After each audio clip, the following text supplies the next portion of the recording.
这片都是新生区域，前面便是你们小队今后的住所。哎，你们小队应该还有一名队员呢。哼，跑了呗！看见黑煞队实力强横，就把我们抛弃，自己跑了。哼，真是个目光短浅之人。这内院中，除非实力极端强横，否则仅凭个人单打独斗，恐怕太过艰难。老生们可是各自划分势力地盘，这些东西想必你们很快就会遇上的。这次火能猎捕赛，你们应该也明白了，一个团队的战斗力能有多强？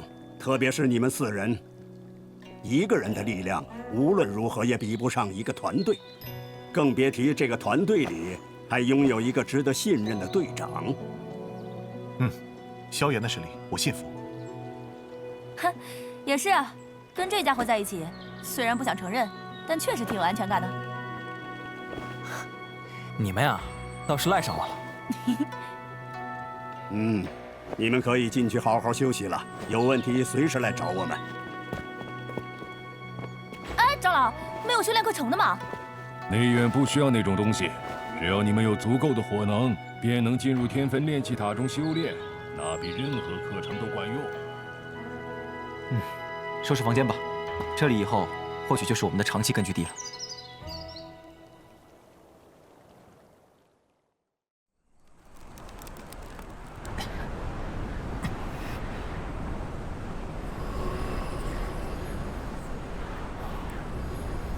终于恢复过来了。这佛怒火莲的消耗着实太大了，不过这将近1周的森林战斗，好处倒是不小。给，小家伙。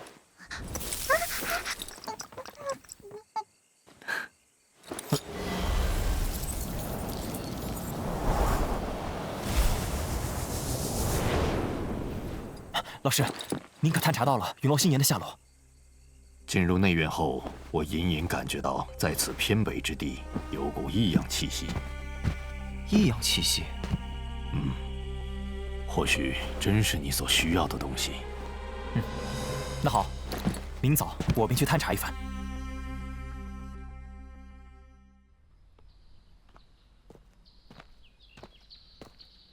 偏北之地，应该是这个方向。快快快，马上就要开塔了！是啊是啊，去晚了就抢不到好位置了。开塔？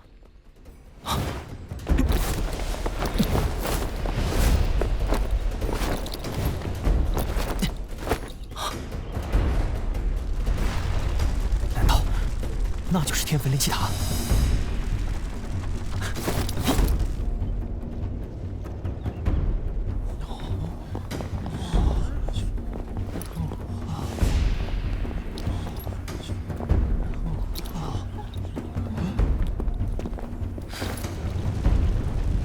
这塔身竟然埋在岩浆之下。开塔！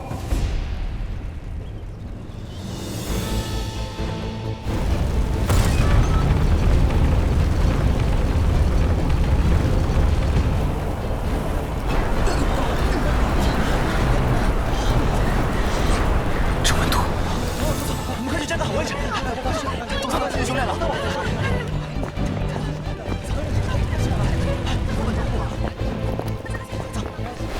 真够古怪的，塔里明明充斥着炙热之气，偏偏却用带寒气的材料修筑塔身。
进入体内的。无形火焰，老师，无形无色，借心而现，无迹可寻。这是陨落心炎。陨落心炎，那我岂不是能吞噬它？不要激动！怎么了，老师？不对呀，这样的形态确实是陨落心炎的表现，可为何会比青莲地心火弱？这缕火焰似乎并不是陨落心炎的本体。不是本体，什么意思？它只是陨落心炎投射在你内心的分体火焰，就算将其吞噬，也不可能达到净化焚诀之效。哼，这有什么好失望的？陨落心炎既然能在你内心投射出分体火焰，这说明它就在这座塔中。不错，也只有这样才能解释为何内院的学生在塔中修炼会有如此快捷的速度。和陨落心炎有关？自然有关。你摄取青莲地心火，运转斗气从这缕无形火焰之中穿过，试试会有什么反应。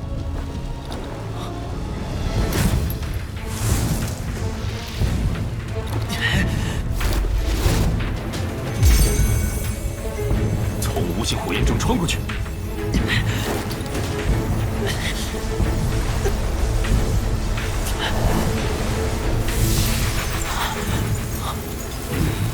能将虚散的斗气凝实，使斗气爆发出的力量较之前庞大许多。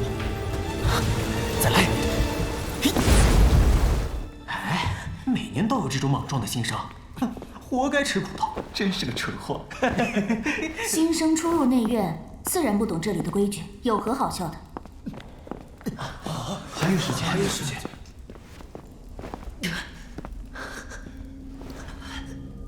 第一次进入天坟炼气塔，遭遇心火焚烧测试，若没有长老出手，这位新生恐怕会被烧成焦炭。快去通知长老。是。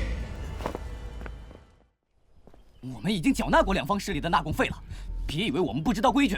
新生最多只用给两方势力，你们白帮还想收取纳贡费，找他们要去啊！我们可没那么多火能。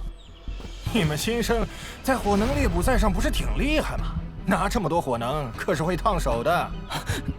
今天要是不交，就让你们见识下什么才是真正的内院规矩。那我还真想见识见识。5号，别冲动。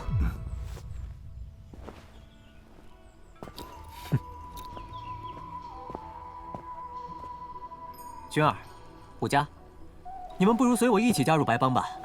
这样不仅能保住火能，以后我堂哥也会罩着我们，在内院里就不用担心受人欺负了。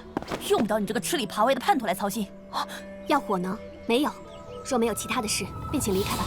我们新生区并不欢迎你们。对，这里不欢迎你们，快点离开，不然别怪我们不客气了。就是啊，快滚，走！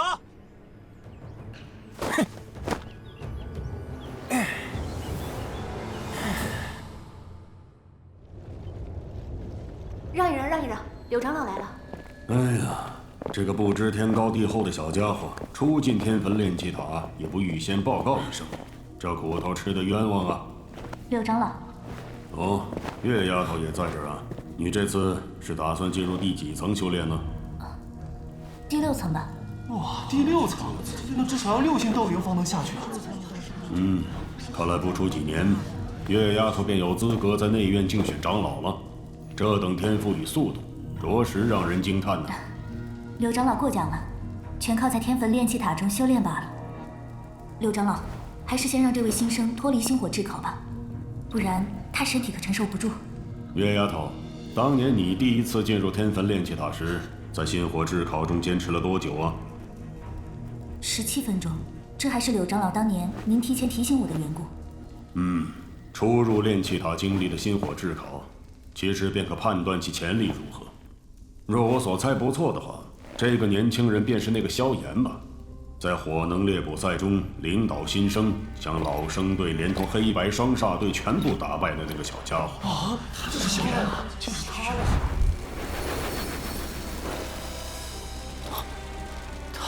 它消失了。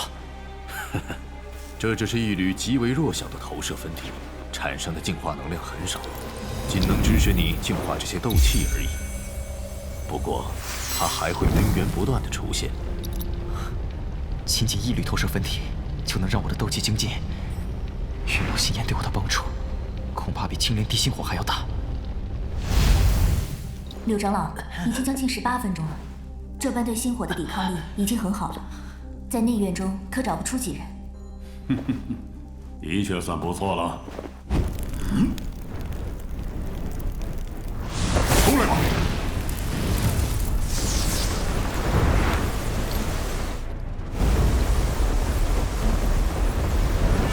不好，大家快散开！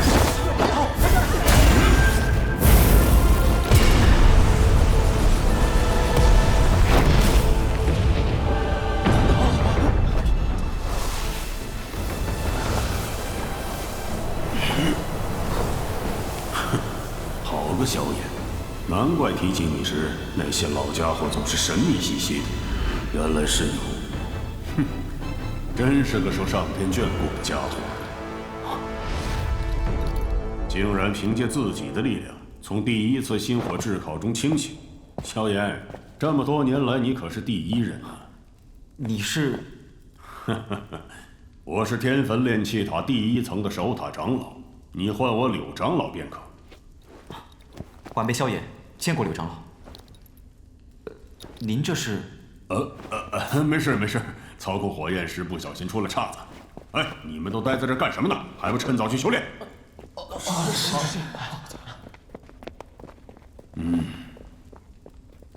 来，萧炎，我给你介绍一下，这是内院月灵帮的帮主韩月。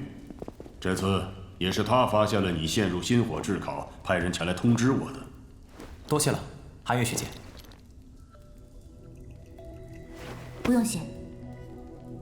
这内院中可只有少数几个人能与月丫头握手啊。既然没事了，那我也先告辞了。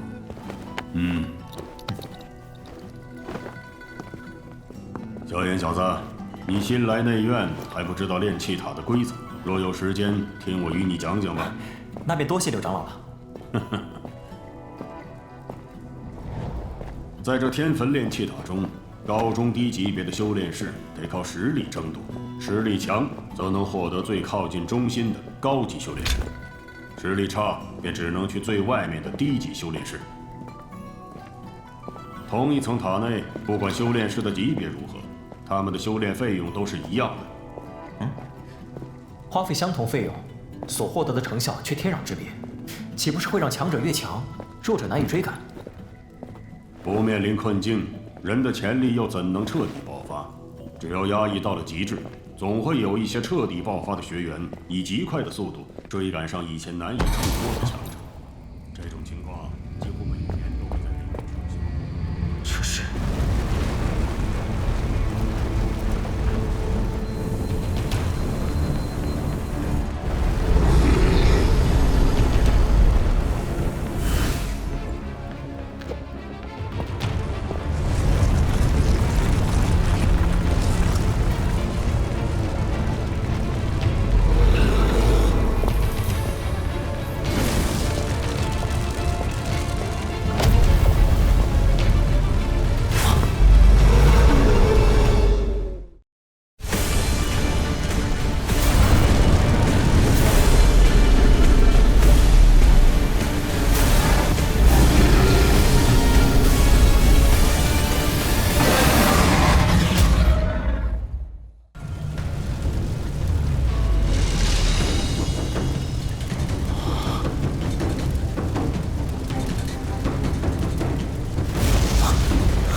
难道是那家伙？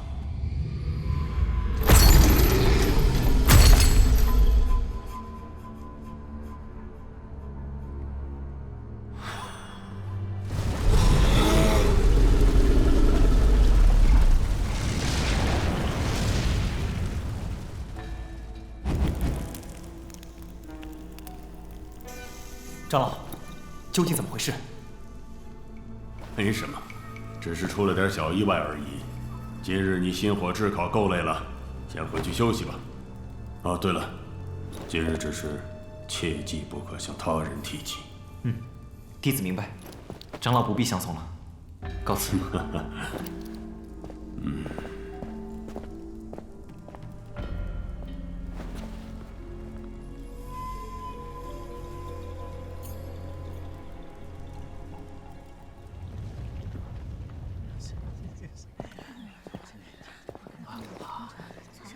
刚才那到底是什么？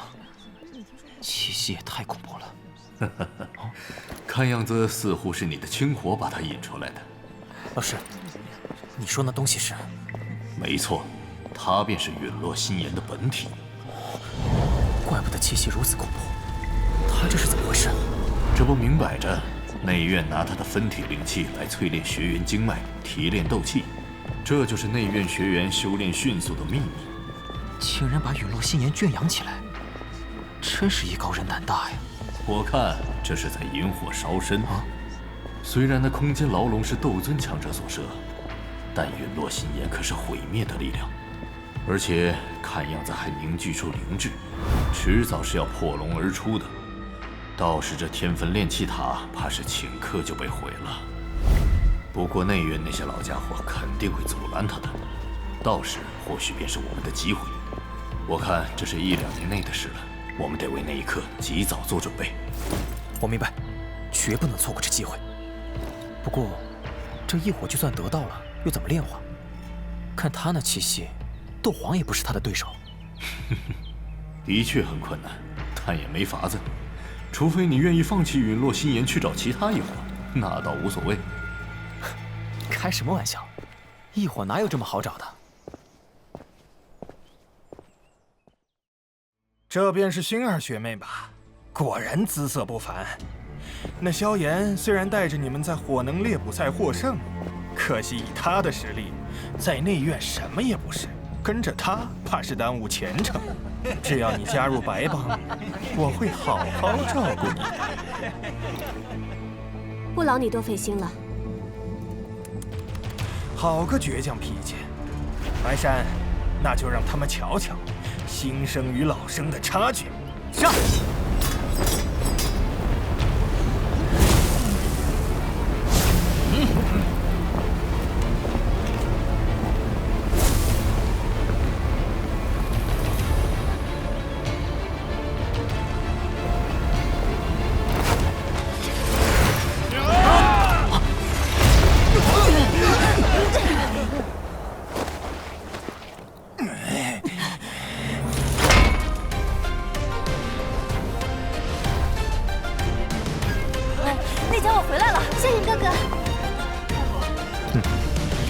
接下来交给我吧。萧炎，我还以为你听到风声跑路了。白山，真没想到你的脸皮竟然厚到这般程度。以前我还真是眼拙了，除了依附别人，你还能做什么？你就是萧炎？斗灵强者。哼，我最后再说一遍，纳贡费立刻上缴，火能一个子儿也不能少。若是不呢？那便打到你们听话为止。这样吧，我们单挑，你赢了，我们交出所有火能；若你输了，白帮3个月内不许再找我们新生麻烦，敢接吗？富豪大哥，别答应他，那家伙有一些底牌，上次用起来连罗侯都败在他手中。罗侯不过刚进入斗灵而已，打败他算不得什么。我们换个赌注，我赢了，你们所有人的火能全部上缴，外加他加入我白帮。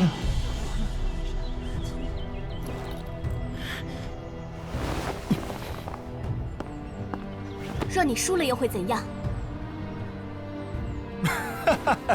若我输了，我答应白帮半年不找你们麻烦，如何？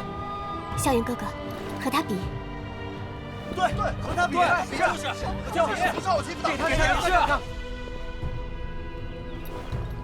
星儿，半年后，我会扫除白帮。开始吧。这萧炎啊，还真是不自量力。是啊。今日就让我瞧瞧，你是否如传闻一般强。天火三玄变，青莲变。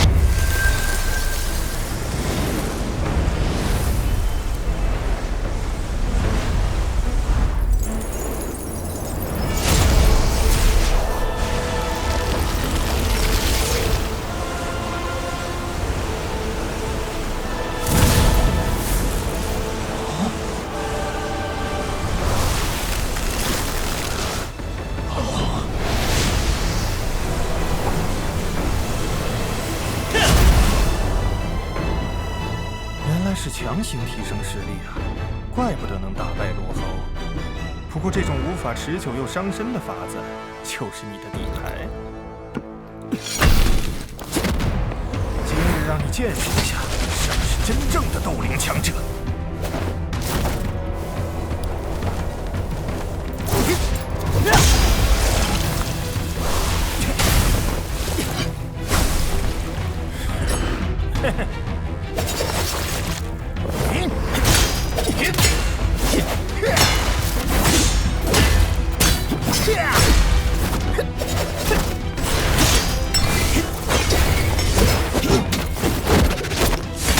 萧炎能用得了那家伙吗？不知道，现在还看不出什么。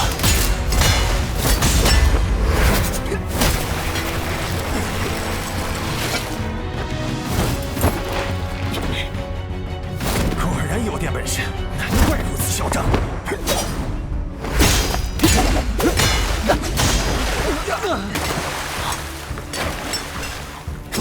虽然现在短时间内能与父王正面抗衡，可一旦青莲变的提升效果退去，我就难以和他再战。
绝吧！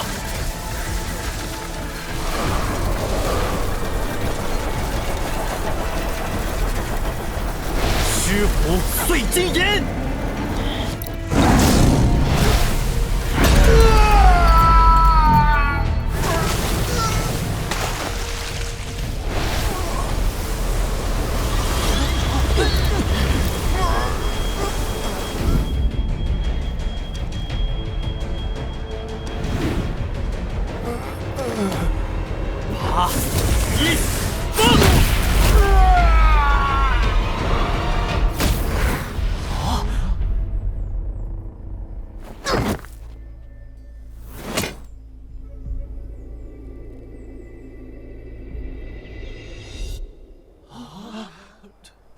萧炎学长赢了！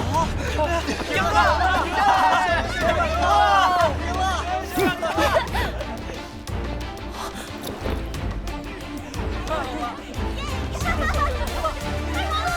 父敖输了，把人带走吧。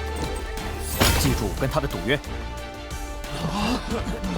父敖这蠢货，以为3星斗灵就无人能敌了，这不是白送萧炎半年喘息时间？走。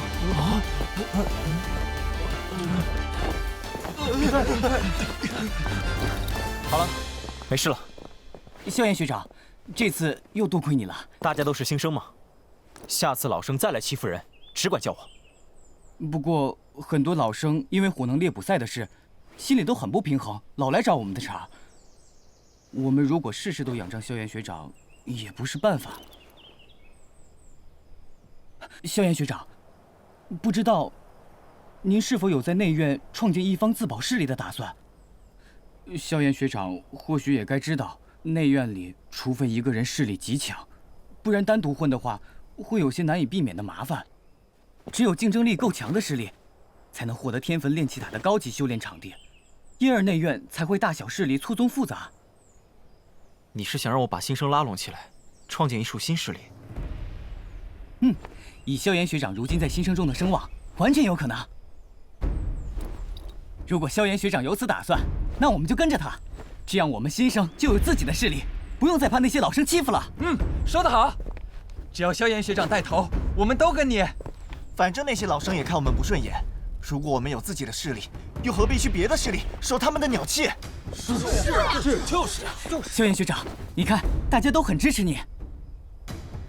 萧炎哥哥，阿泰说的有几分道理，我们新生确实要有一个自己的势力来自保。萧炎哥哥若是怕麻烦，到时候一切交给我与虎家姐姐管理便好。反正我们早就是一伙的，你拉什么势力都算我一份儿。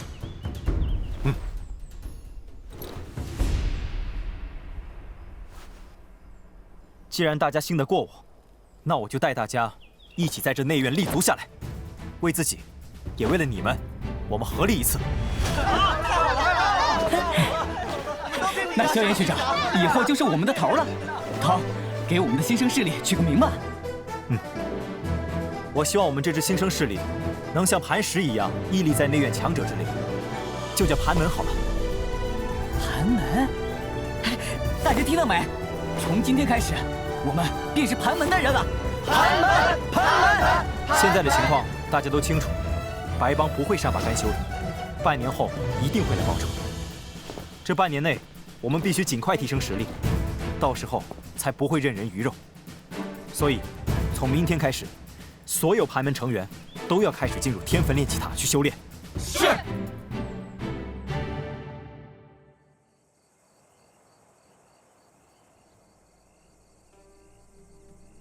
本来我不会败得这般窝囊，谁料那家伙竟然还懂得声波斗技。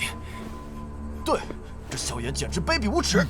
听说他还带着新生成立了盘门，这明摆的不把我们白帮放在眼里啊！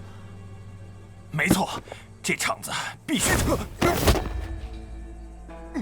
还嫌丢人丢得不够？若非你随便许诺，现在我便能出手收拾这帮新生。可如今约定早已在内院传开，我再出手，岂不是落人口舌？这内院里等着看我们白帮出丑的人可不少。成哥，你真想给萧炎他们半年时间？半年，他们也成不了什么气候。只要时间一到，我会亲自解决这个萧炎。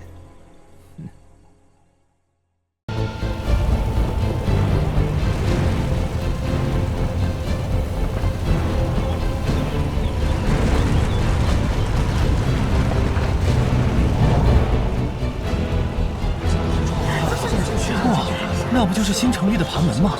听说啊，他们领头的萧炎昨天刚打败了父敖。是吗？还真有两下子啊！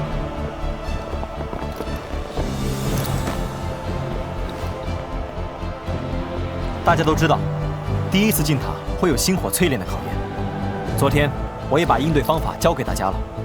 现在离塔门开启还有段时间，大家再抓紧复习一下。明白。让开，没睁眼啊！让开，快点！头是白帮。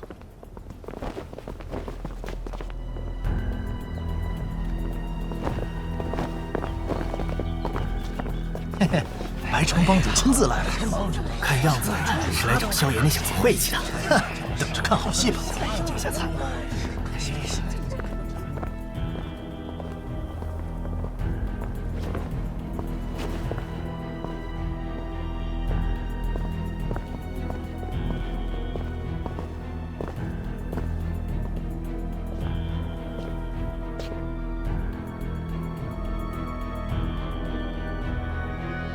你就是萧炎吧？常听白山提起你，今日一见，果然气势不凡。白城学长，久仰了。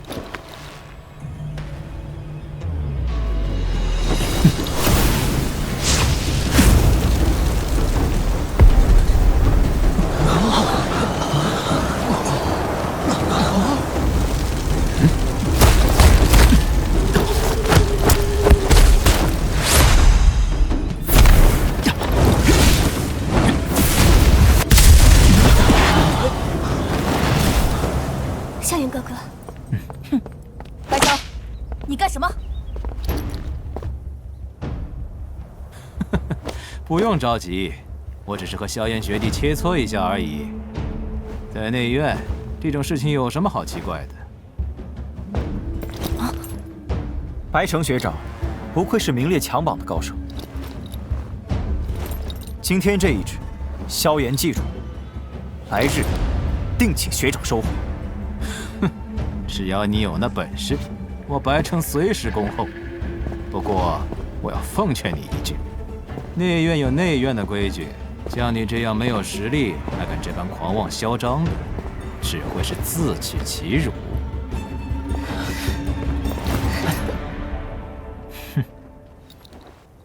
别人没本事嚣张，你白城就有本事了。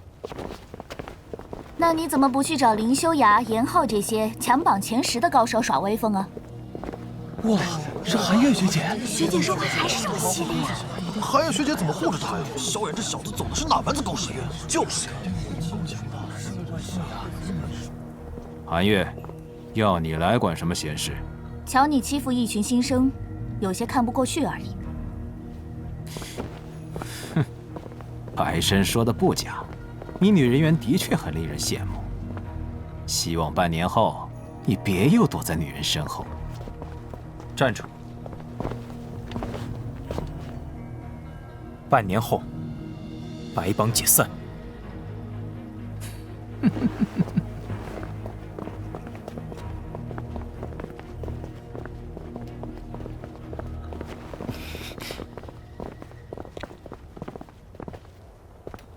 多谢寒月学姐替我盘门出头，今后若是有需要帮忙的地方，萧炎定会竭尽所能。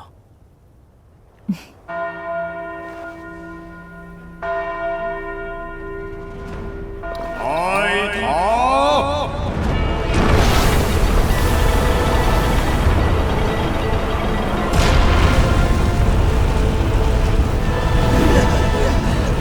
走了，快点，我们走。那白帮，你可是要多加小心。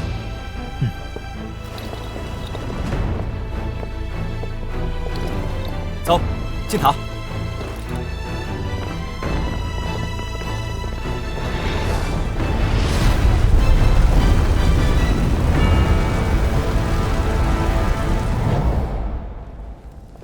柳长老怕你们还不熟悉这塔内的情况，特让我来带你们去修炼室。心火淬炼虽然能让你们快速增长实力，但心火中含有一种极其微量的火毒，也会同时被吸收到体内。所以按照规矩，你们必须在这一层修炼1周以上，适应了火毒，才可以往下一层修炼。越往下的心火浓度越高，火毒也会越强。这火毒不能用斗气化解，只能靠时间磨合。所以你们最好修炼半天，便回去休息1夜，第2天再来。否则火毒积累过量，受损的只会是你们自己。多谢导师提醒。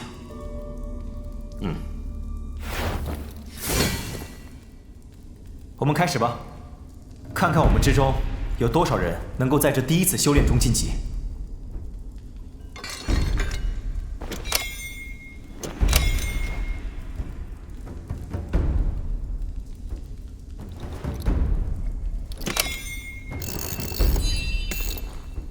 看来在这里修炼1天的费用，便是1个火能了。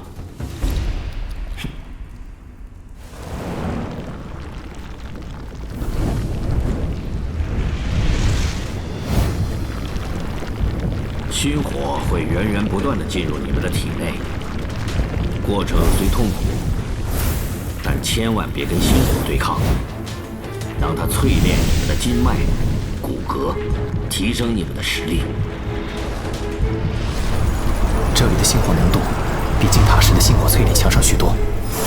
进入体内的过程虽然痛苦，但用来淬炼筋脉与骨骼，提升实力倒是再好不过了。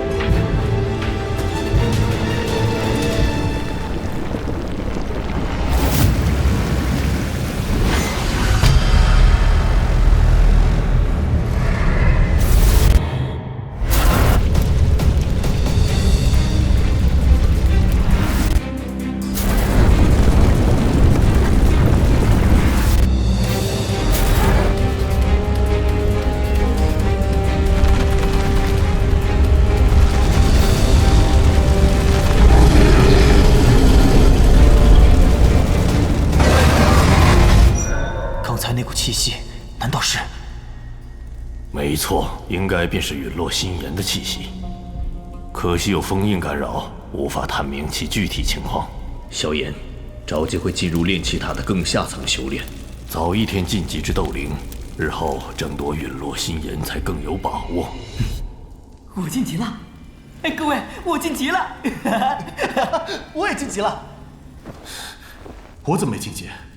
哎，你别抱怨了，我不也没晋级吗？等级越高，晋级所需要的时间也就越长。或许你们下次入塔修炼，便能成功晋级了。唉，但愿吧。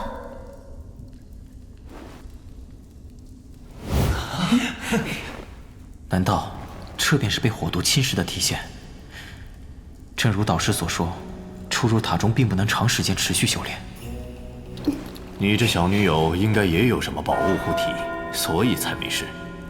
就像你有青莲地心火护身，自然也不用担心火毒入侵。刚刚应该是 B 塔的钟声，大家赶快出塔吧，否则火毒过度累积会对身体造成伤害。是，逃。可恶！若不是担心火毒，我真想在这住上几年。别做白日梦了，快走吧。萧炎哥哥，我们走吧。行。放心吧，他们的事情交给我们3人，萧炎哥哥只管安心修炼便好。那我先回去啦。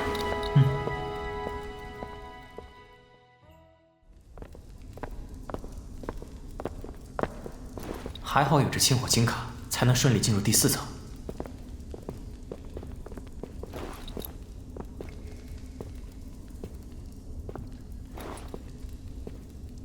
这间也满了。没想到这第4层的修炼师这么抢手。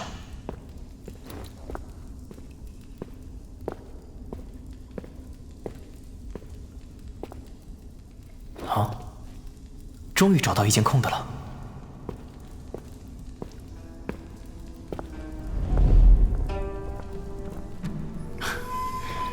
他不是要进去吗？不是吗？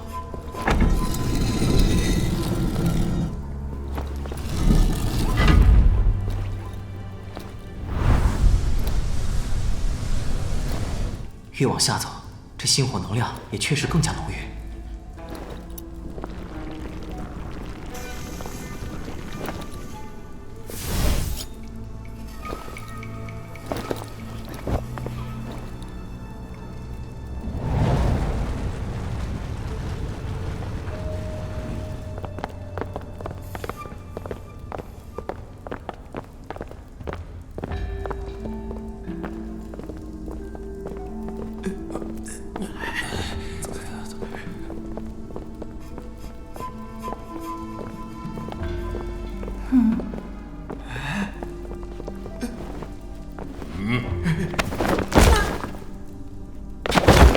下次再敢乱看，小心你的眼睛！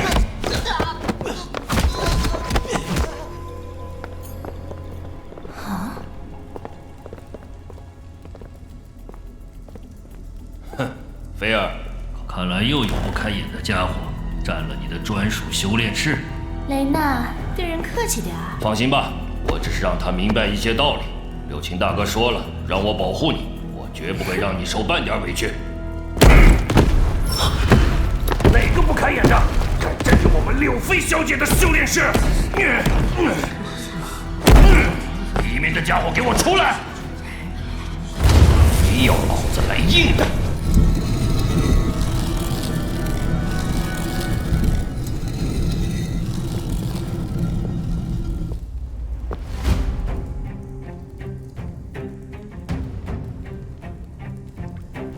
阁下这是何意？小子，新来的，难道不知道这间修炼室旁人不准动用吗？可天坟炼气塔的规则里，并未表明这间修炼室旁人不准动用。没其他事的话，不要打扰我修炼。阁下请慢。有事？这位同学，抱歉了，这间修炼室是我的单独修炼地。这是内院给你的特别对待。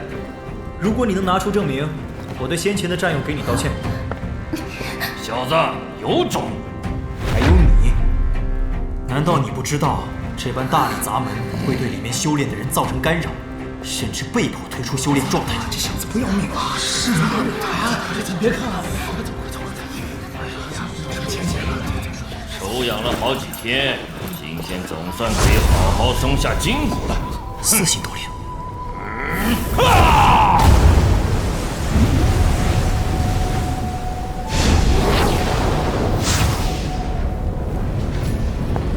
雷娜大哥，下手别太重了呀，不然被哥哥知道了又会责怪我。你确定要打？怕了，哼！只要你立刻给菲儿道歉，滚出修炼室，并且以后再也不踏足这片高级区域，我就大发慈悲，放过你。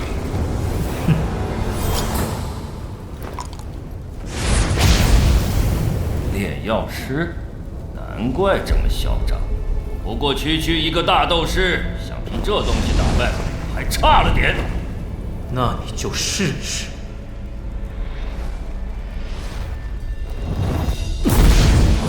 这小子居然能同时使出2种火焰！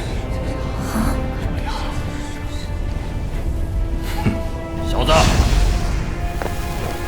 今日便好好教你怎么在内院做人。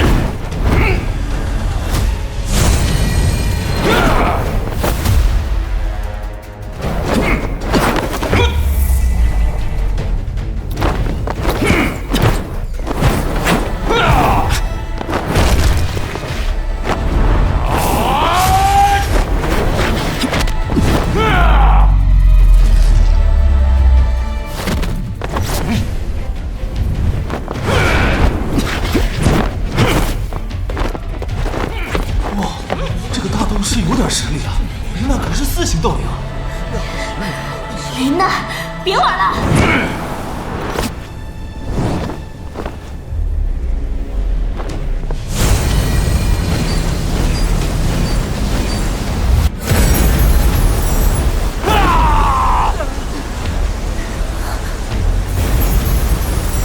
不好！这家伙竟然能施展如此恐怖的斗技！现在想走？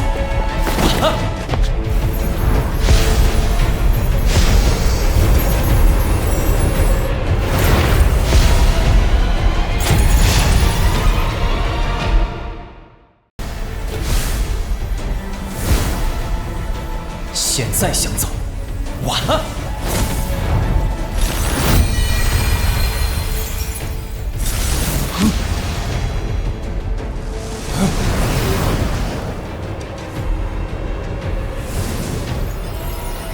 住手！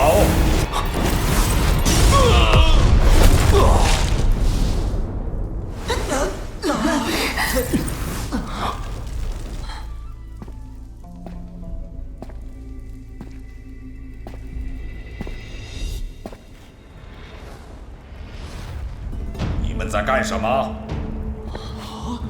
贺长老，他怎么来了？是啊，这种小事平常贺长老，怎么惊动了您老人家？这里只是普通的切磋而已。普通切磋？哼！若是再来晚点儿，恐怕就得出人命了。小家伙，先把你手中的火莲化解了吧。这里的事我会主持公道。全听长老吩咐。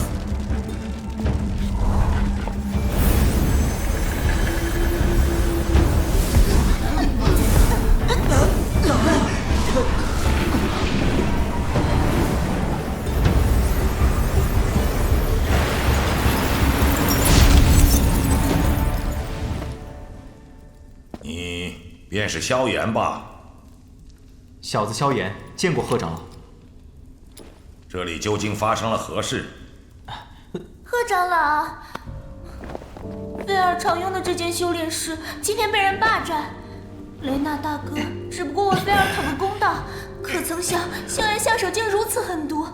若不是贺长老您阻止，雷纳大哥恐怕就要命丧于此了。萧炎，你说说吧。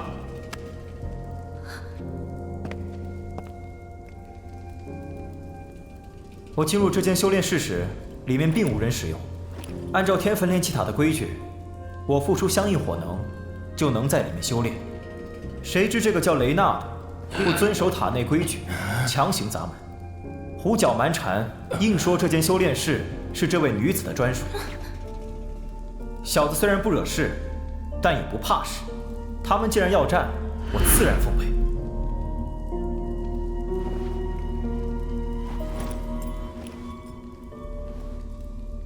雷娜，身为学长却不守塔中规矩，责罚30天火能，3天内缴清，否则1个月内禁止进入天焚炼气塔。是。这个家伙这次可是大出血了。是啊。柳飞，你虽不是主犯，却有怂恿之错，责罚10天火能，3天内缴清，否则处罚同上。萧炎，虽事出有因，可你下手过狠，责罚5天火能，以示警戒。是，萧炎甘愿受罚。柳飞这帮人一直霸占着火能最充裕的修炼室，总算有人给我们出了口气。就是。小点声，担心被听。贺长老，你对萧炎的判决是否太轻了？切磋间下死手，可是要被禁止进入天焚炼气塔的。若是不服判决，可以去找大长老或者院长。哼！今日之事到此结束，日后若再有人不守塔中规矩，定当从重处罚。小家伙，下次与人切磋，不要再这般拼命。想要立威固然是好，可也别过犹不及。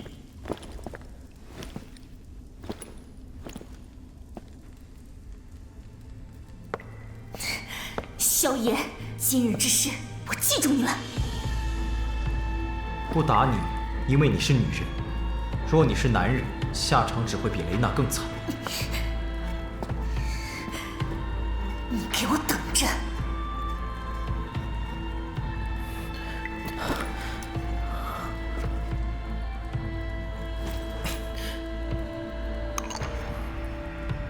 若雷娜的攻击再快上一些，恐怕我便会被逼出破绽，无法使出佛怒火莲。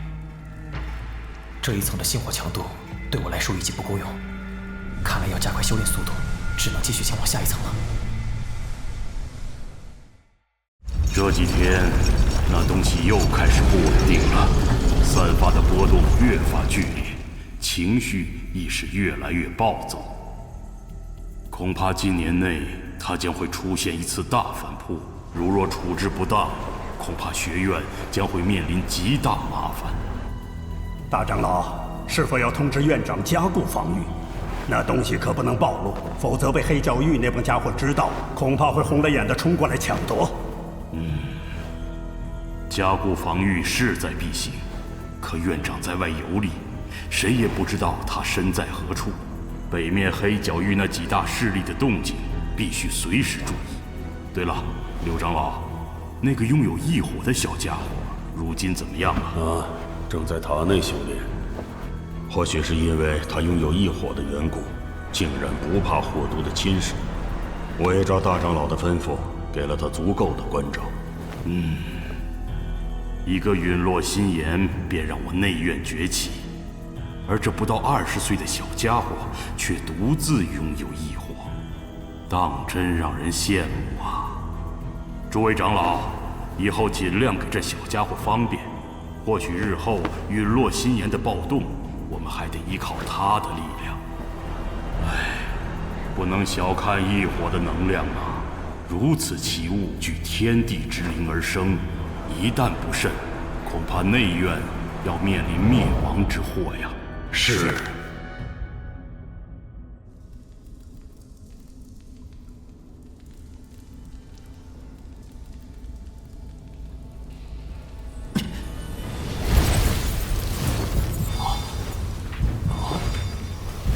他要晋级了。这个家伙不吃不喝的修炼了近4天时间，真是个怪胎。我今天打听过了，这个家伙还是今年这届的新生领头人物，名叫萧炎，实力很强，据说连白帮的富敖都是被他打败了。原来他就是萧炎。对于他的传言，我原来还有些不信，可如今一见，看来应该不假。嘘，小声点，别打扰到他晋级，不然我们就麻烦了。哦。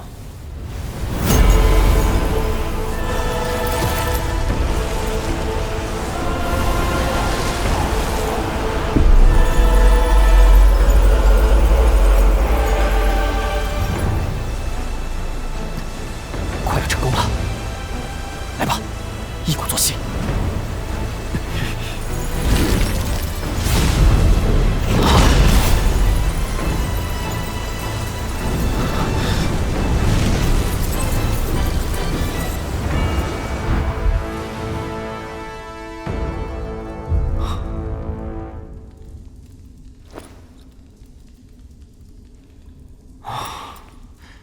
看来这努力没有白费。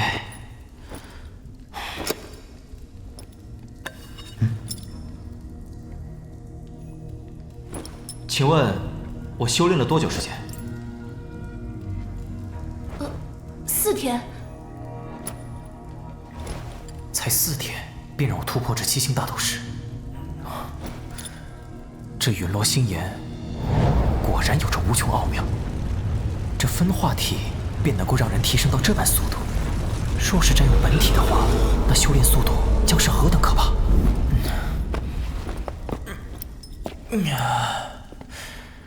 也该回去休整一下了。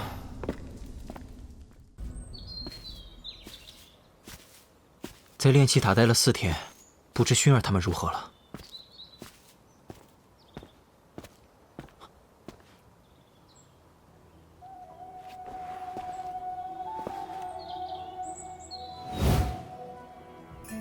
这些家伙是什么势力？难道又是来找麻烦的？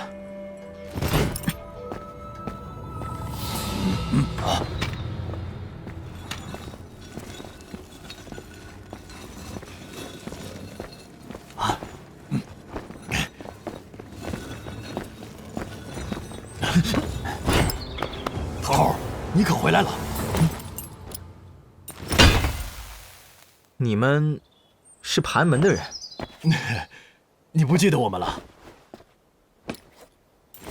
可你们这徽章……哦，薰儿姐说了，咱们盘门呐，应该有属于自己的徽章，这样才能加强成员对盘门的归属感。这个妮子心还挺细的。薰儿在吗？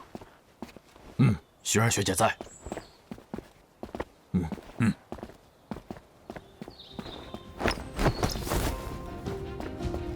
头儿，您回来了。那是。头儿，那是我们盘门的护卫队，不仅每天2人站岗守卫住宿区，还有6人待命应对突发情况。其他成员被薰儿学姐派遣自由行动，趁早摸清内院形势。头儿，你就自己进去吧，我得赶紧回去站岗了。薰儿学姐说了，只要放哨满3天，而且期间没有出现意外事故，便是能够领到1天的火能。现在这活儿，其他弟兄们都抢着来呢。走了。这妮子还真是有魄力，居然拿火能出来做奖励。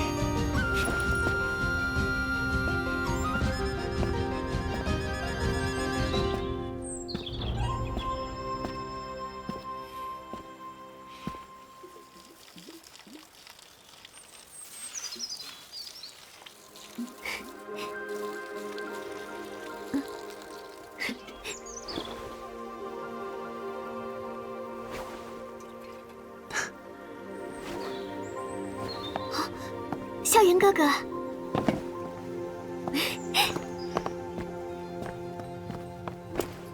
萧炎哥哥，你可算是回来了。星儿，不错呀。没想到这才4天时间，便是将盘门打理的有模有样，我还真是小看你了。这也有虎家姐的功劳哦。这盘门徽章还真是漂亮。妮子，我的呢？少了谁的也不能少了萧炎哥哥的。在这儿呢。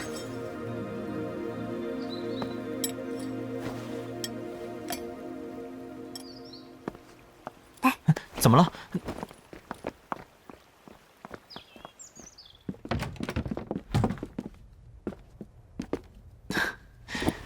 妮子，怎么神神秘秘的？让你见一个人。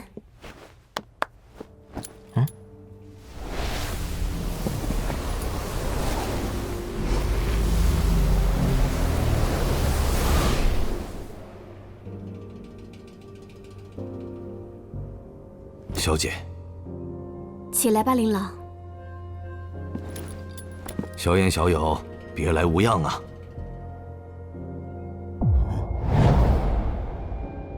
相比斗技，老夫还是喜欢近身肉搏。日后时机到了，你自会知道。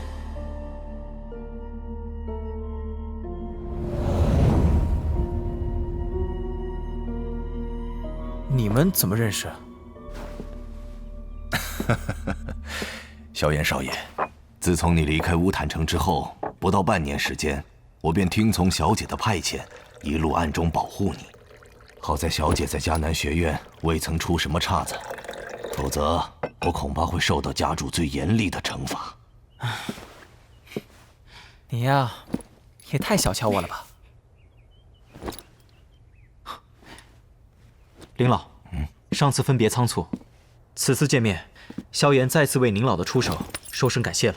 嗨，萧炎少爷何必客气，我也只不过是奉命行事。萧炎哥哥，此次让你与林老见面，主要是前段时间我让他回去仔细调查了族中的高手，并未发现有强者在几个月前进入过加玛帝国。萧炎少爷，你父亲失踪的事的确与我族无关，应该是另有其人所为。难道还是云岚宗？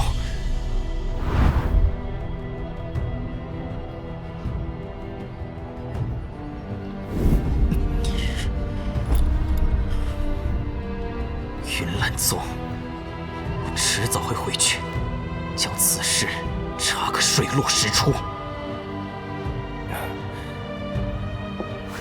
我会让人注意云岚宗，萧炎哥哥也别太过着急，安心修炼才是正途。我明白。林老，小子先告辞了。薰儿，我先回去了。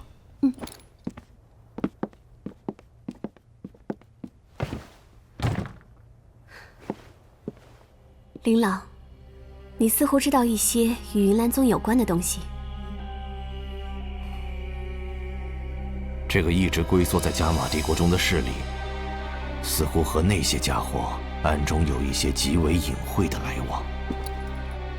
那些家伙，你是说魂殿？林老，你似乎知道一些与云岚宗有关的东西。这个一直龟缩在加玛帝国中的势力，似乎和那些家伙暗中有一些极为隐晦的来往。那些家伙，你是说魂殿。这云岚宗怎么会与他们纠缠不清？不清楚，不过似乎来往时间不算长久。此事云岚宗内知道的人也不多，甚至连宗主云韵也不知晓。不然以他和萧炎少爷的关系，不可能什么都不表现出来。如果他们真和云岚宗有牵扯的话，那么萧叔叔的失踪定会与他们有关。毕竟他们也知道萧家有着那钥匙的一部分。那些家伙明知我们与萧家的关系，却还敢如此肆意妄为，当真是越来越猖狂。小姐，您在萧家10几年，家族本意是让你暗中取得萧家那部分的钥匙，可您却一直没有提供任何消息，族中已有不满的声音。若非是碍于萧家祖辈曾与族中有过血誓，恐怕有人打算……不用理会他们。云岚宗和那些人的牵扯，就暂时不要告诉萧炎哥哥，等他有实力与云岚宗抗衡，再说不迟。是。你先离开内院吧，倘若有事，我会唤你。是，小姐。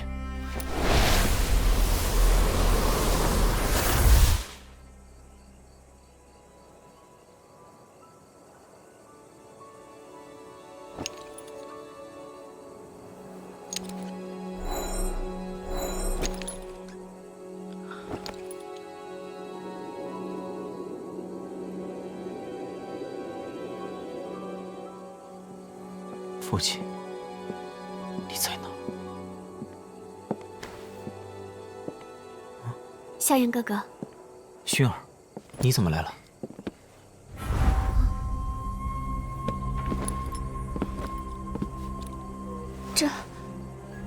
这是驼蛇谷地狱。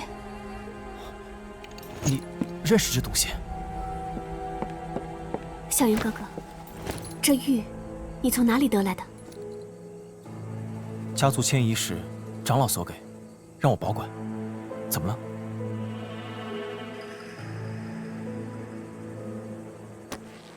这玉，日后你不要在任何人面前拿出来。记住，是任何人。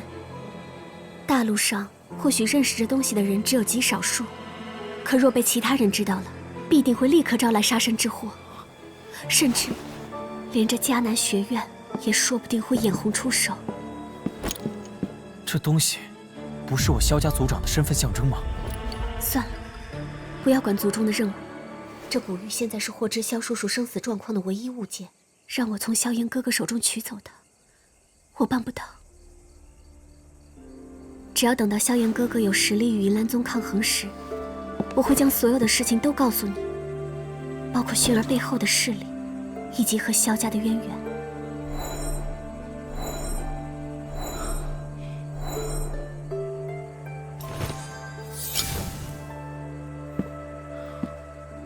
我相信你，我也期待你对我毫无保留的那一天。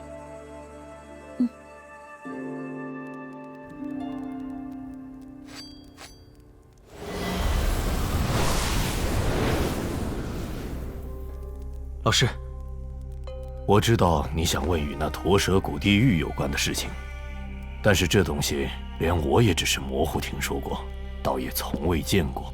那老师可知道这究竟是个什么东西？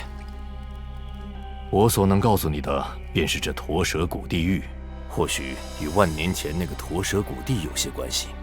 驼蛇谷地是一个人，或许称之为神都不为过。难道他是一名斗帝？抛开已经遗失的上古时期不谈，如今的时代，除了万年前的这位驼蛇谷地，斗气大陆上还未出现过第二位斗帝。斗圣与斗帝虽一阶之差，却是天地之别。你手中的驼蛇谷地狱，或许便是那位传说中的驼蛇谷地所遗留之物吧。而且看模样，它还只是其中的一小部分。但光是他前主人的这个名头，便是足以引动大陆强者趋之若鹜的前来抢夺。驼蛇谷地，怪不得薰儿让我不要在任何人面前拿出这东西。我们萧家怎么会和这等强者扯上关系？此事关系重大，知情者只有我们3人，想必不会泄露出去。日后这块古玉或许对你有帮助，可现在，以你的实力还远远不足以触摸到它的奥妙。斗帝什么的，离我太遥远了。如今我只想进入天分炼气塔闭关修炼，尽快提升实力，成功夺取陨落心炎。吴昊，你绝不能再去竞技场了，盘门的火能都快被你输光了。你让我们拿什么给大家发火能？你就别怪他了，我们再想想办法吧。最近我不是胜率越来越高了吗？等再过不久，应该就能将损失的赚回来了。等你赚回来时，盘门恐怕已经因为给不起内部奖励而信誉大失了。大家这是怎么了？一早就愁眉苦脸的。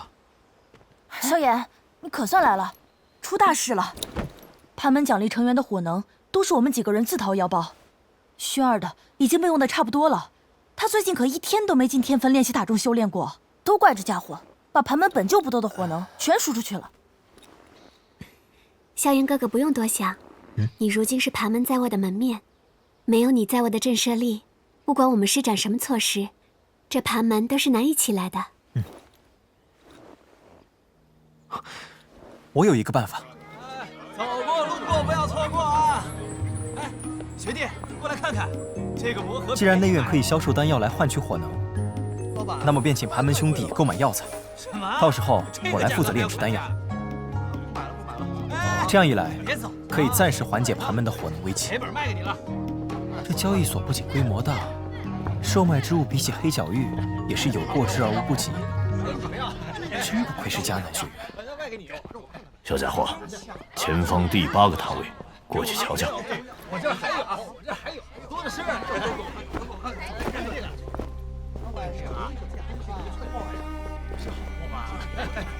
这个我也要，这个你也要。哎呦！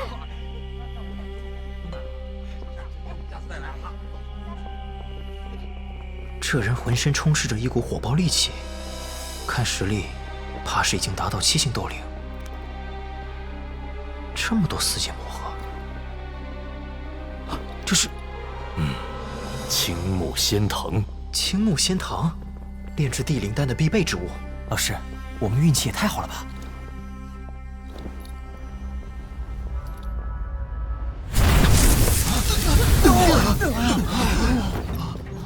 不买就不要乱碰。火毒晶体，谁说我不买了？这株青藤什么价钱？400天火能。它是贵了点吧？虽然我不知道这青藤究竟是何物，但它能被2头斗王级别的魔兽拼死争夺，足以证明它的价值。你若买不起，就给我走开，别耽误我做生意。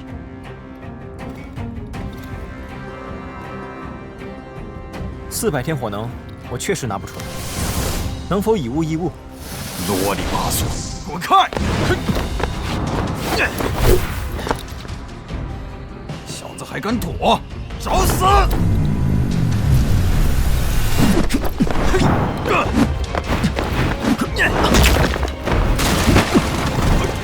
火毒晶体竟会严重到这个地步，连心智都受到影响了。我没有400天的火能，不过，闭嘴！我能帮你驱逐体内的火毒。你说什么？我帮你驱逐火毒，你把青木仙藤给我，这笔交易如何？我曾让不少炼药系的佼佼者查探过我体内的火毒，可他们全都无能为力。我凭什么相信你？我想这火焰应该能打消你的顾虑。他就是那个盘门的首领萧炎。你就是那个在火能猎捕赛将老生全部干掉的新生萧炎，听说还是炼药师。正是在下。你这火焰确实比炼药系的那些家伙强上一些。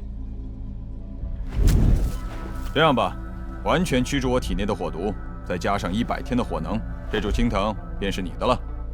不假，我虽然需要这东西，可也并非现在一定要到手。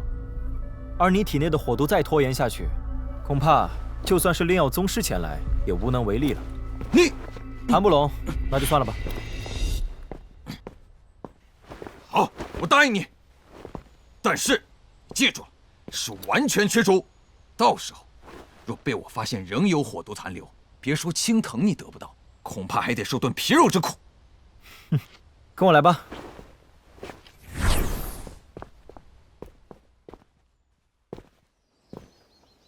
你体内火毒淤积有多长时间了？1年半左右。火毒太深，想要一次性驱除绝无可能。这是冰灵丹，能暂时压制住火毒，让它不会侵蚀你的理智。每日1枚，一共15枚。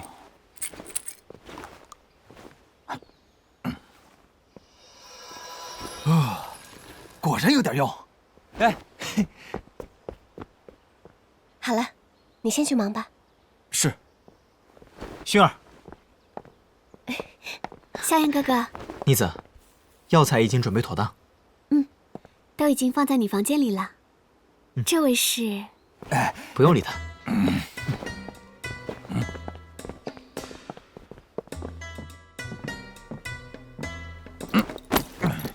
小子，又怎么了？炼制丹药时，你就在外面待着。怎么还不让看？不想死，就照我说的做。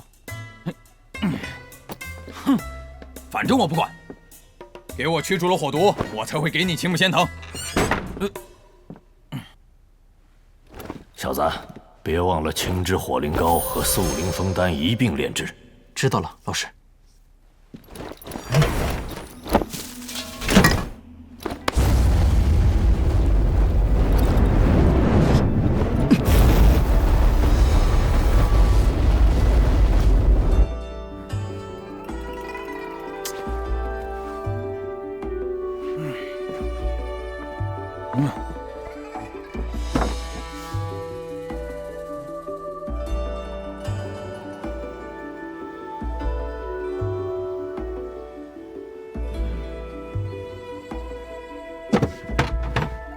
搞定了。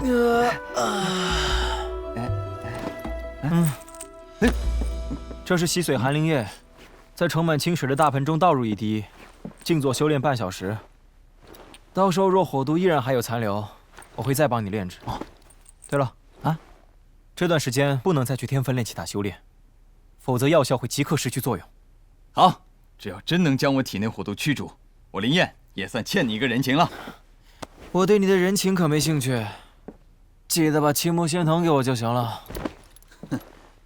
萧炎，在这院内，只要有我林燕在，别说什么狗屁白帮，就连林秀雅的狼牙也不敢对盘门怎样。总之，你这盘门我会帮你照看。啊，那便多谢林燕学长了。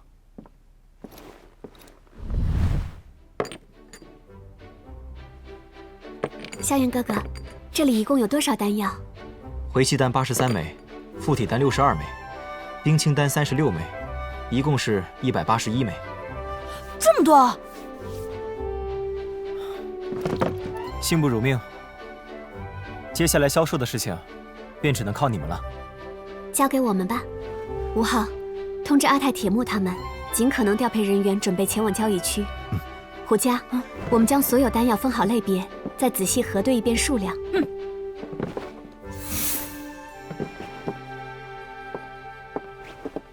夏言哥哥，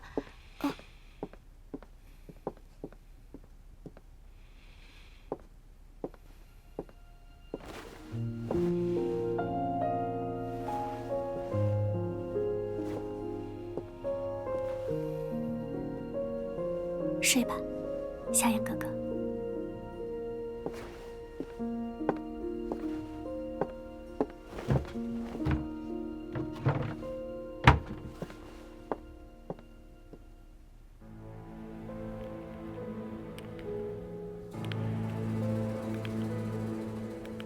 谁能告诉我，盘门什么时候有炼药师了？据说是他们首领，也就是那个萧炎炼制的。他他竟然也是炼药师。